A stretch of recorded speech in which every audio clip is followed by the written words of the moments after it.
हेब कि ईरान इज्राएल युद्ध निष्कट परवर्ती प्रसंग मध्यप्राच्य में भयंकर युद्ध हो जाई पारे। ईरान परमाणु केन्द्र उपरे कुआडे इज्राएल एयर स्ट्राइक करिबो आउ एथिपाई इज्राएल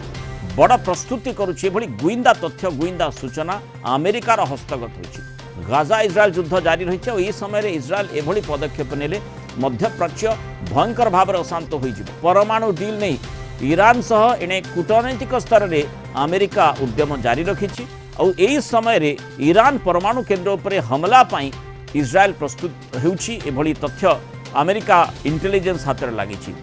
तेने इज्राएल नेता एने चूड़ांत निष्पत्ति नहीं ना नहीं ताहा स्पष्ट जना पड़नी किंतु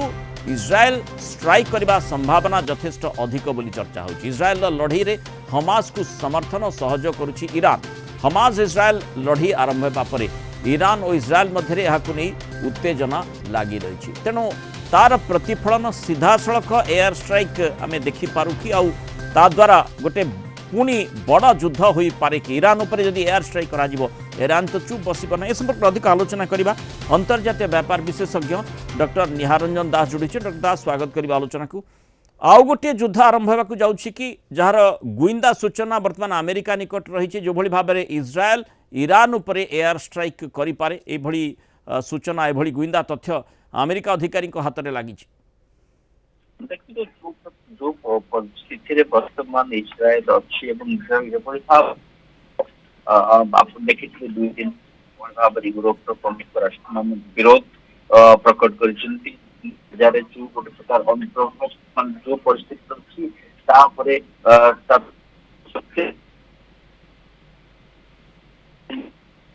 विरोधी तरफ किंतु लगातार भाव में लोक विरुद्ध एक्शन लिया जाउछि। हुए तो इस्राएल गोटे प्रकार स्थापन करने चेष्टा कर जानी इस्राएल पश्चिम एशिया रे सबुठ बड़ बृहत बड़ शत्रु थाए सी हूँ ईरान और ईरान जो सबुठ जो प्रकार ईरानियम रे एनरिचमेंट और न्यूक्लियर प्रोग्राम रे जदि सफल हुए एवं तार न्यूक्लियर प्रोग्राम को आगू को बढ़ाए ताले निश्चित भाव से भाव में भविष्य इस्राएल भाव एवं कि समस्या जो आक्रमण करा इस्राएल तरफ जदि सब समस्त तथ्य पदा को आसी ना कि किसी मात्रा जो ईरान एयर पावर को क्रिपल करा सहित वर्तमान परिस्थिति जो राष्ट्रपति ट्रंप न्यूक्लियर प्रोग्राम रे गोटे अचानक नेगोशिएशन आरंभ कर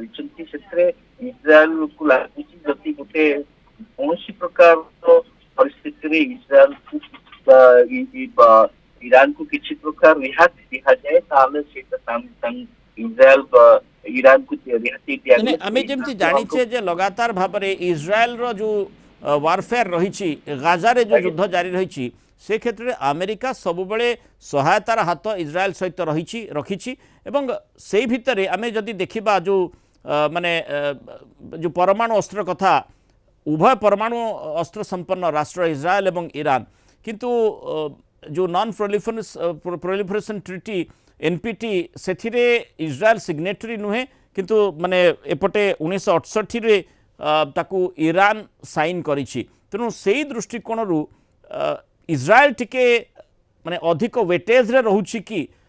गोटे बार्गेनिंग मोड को आसी पारे कि बा चाप प्रयोग करबा पे चेष्टा करिबो कि ना ईरान जेमति आमे विभिन्न समय रे देखुछु जे जेतेबेले ईरान उपरे पूर्वर मध्य गोटे माने गोटे मिसाइल अटैक करा जाइथिला एवं तार तुरंत बाद किभली भाबरे प्रतिक्रियाशील ईरान होइथिला एवं धमक मध्य देइथिला जे आमे मध्य काउंटर अटैक करिबो जदिओ से प्रकार घटना घटिला नाही। तेणु अंततः से प्रकार स्थिति अमेरिका निश्चय चाहिबो जे से भली स्थिति को कहीं न जानतु पुणी गोटे युद्ध न हो। गोटे पॉजिटिव पॉइंट वर्तमान ट्रंप एडमिनिस्ट्रेशन अच्छे से नेगोशिएशन को पसंद कर नेगोशिएशन किभली जाउछि फलाफल कौन हम देखीचे प्राय प्रति कन्फ्लिक्ट जोन से माने नेगोशिएशन पुश कर परिप्रेक्षी अचानक गोटे चिठी लिखी आयतुल्लाह खमेनी कहले कि 60 दिन मध्य प्रस्ताव कार्यकारी करा जाऊ नचेत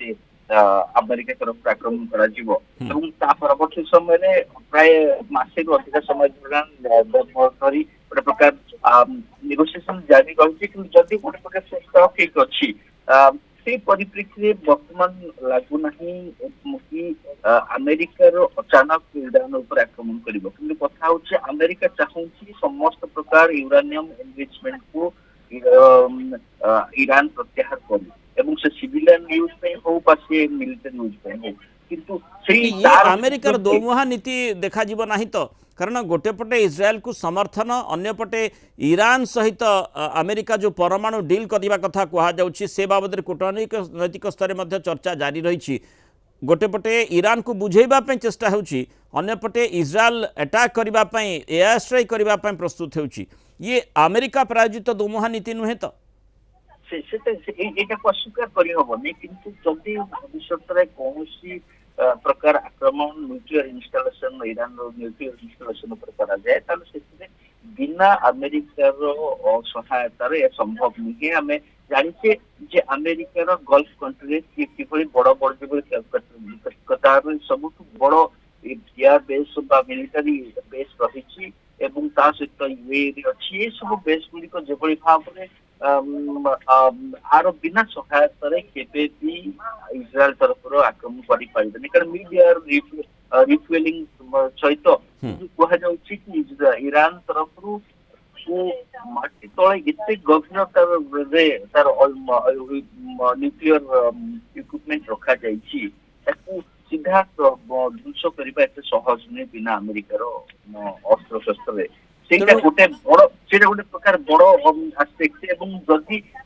यहाँ ध्वंस करा केबे टार्गेट करा जाए ताहले से निश्चित भाव में ईरान से गोटे प्रकार तार रक्त खाई पारे तार आग्रेशन आग्रेसिवली रिटेलिएट करिबो तो निश्चिंत एवं ताहा आपण जहाँ आरंभ कहले यह निश्चिंत भाव में पश्चिम एशियार स्थिति को अधिक जटिल करिबो एवं यह निश्चित भाव में गोटे प्रकार सारा विश्व अंततः वर्तमान पर्यायर जमती ट्रंप निजको जो भली भाव में विभिन्न युद्ध को केमती विरत रखा सेठी जाई उभा होउछंती एवं गोटे माने गोटे पेसिफायर हिसाब रे तांको भूमिका निर्वाह करबा कथा कहउछंती अंततः जेहेतु इज्राएल सहित अमेरिका रही एवं ईरान सहित कूटनैतिक स्तर आलोचना चर्चा जारी रही परमाणु क्षेत्र में तेणु स्वाभाविक भाव में आम आशा करवा जे अमेरिका हस्तक्षेप फल से प्रकार स्थिति उत्पन्न होब ना किंतु स्थिति से भाव में रही जहाँ अमेरिका गुइंदा तथ्य कहूँ जे इज्राएल गोटे बड़ एयर स्ट्राइक करने पूरा योजना करुच्ची ईरान उपर तेणु से क्षांत रही निहाती मित्र राष्ट्र हिसाब से अमेरिका इज्राएल को कहबार आवश्यकता रही। बहुत धन्यवाद डॉक्टर निहारन दास आलोचना मतामत रखिबार।